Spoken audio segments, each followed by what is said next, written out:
सिर्फ बच्चे पैदा करने से कोई बाप नहीं बन जाता, लेकिन बाल डाई करने से बन जाता है। नेटवर्क इंटरनेट मिले ना मिले, पर मोबाइल में टॉर्च जरूर होना चाहिए। और बॉलीवुड ही नहीं, तांत्रिक विद्या में भी नेपोटिज्म घुस चुका है। भूत बंगला से ये 3 बड़े मैसेज निकलते हैं।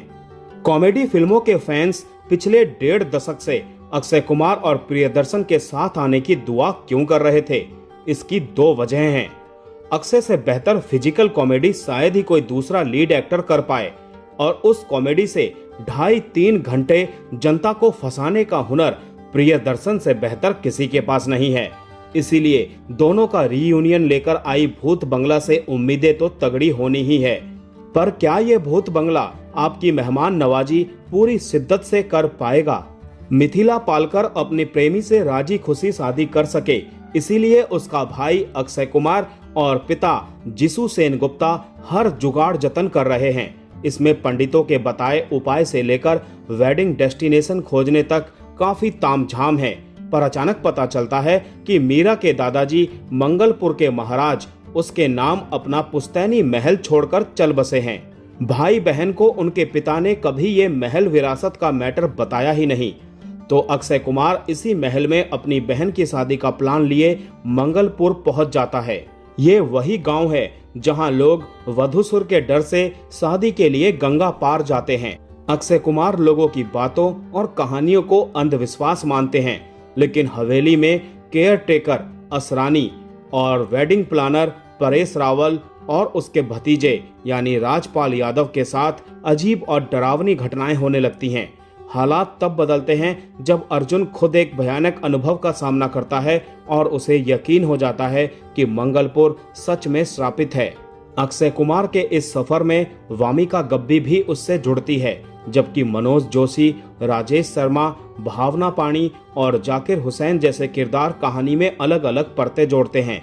जैसे जैसे कहानी अतीत में गहराई तक जाती है, अर्जुन को न सिर्फ वधूसुर का सच पता चलता है, बल्कि खुद से जुड़ा एक ऐसा डरावना राज भी सामने आता है जिससे बच निकलना उसके लिए आसान नहीं होता।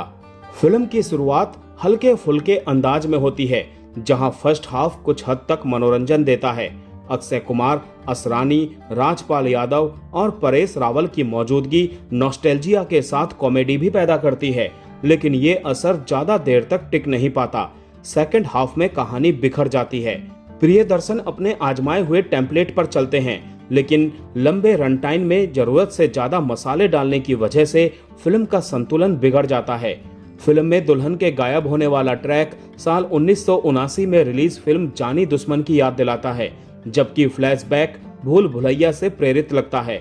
असल में आइडिया तो मजबूत था, लेकिन कमजोर लेखन इसे एक सुसंगत कहानी में नहीं बदल पाता।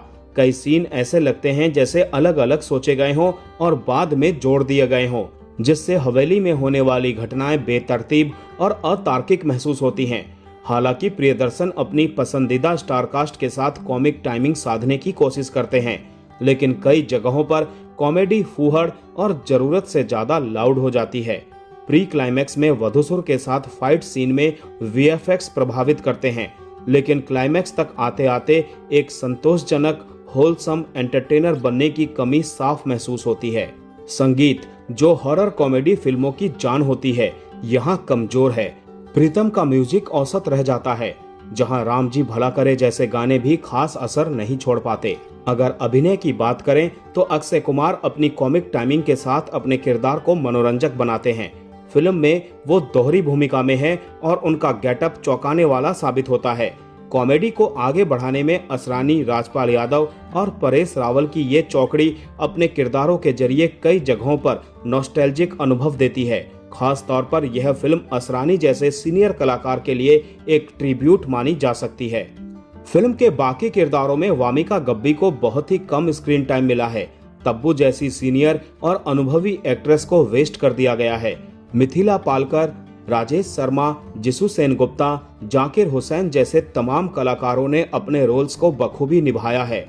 दोस्तों, अगर आप हॉरर कॉमेडी के हार्डकोर फैन हैं, अक्षय कुमार और प्रियदर्शन की जोड़ी के आप पूरे दीवाने हैं, तो आपको ये फिल्म जरूर देखनी चाहिए।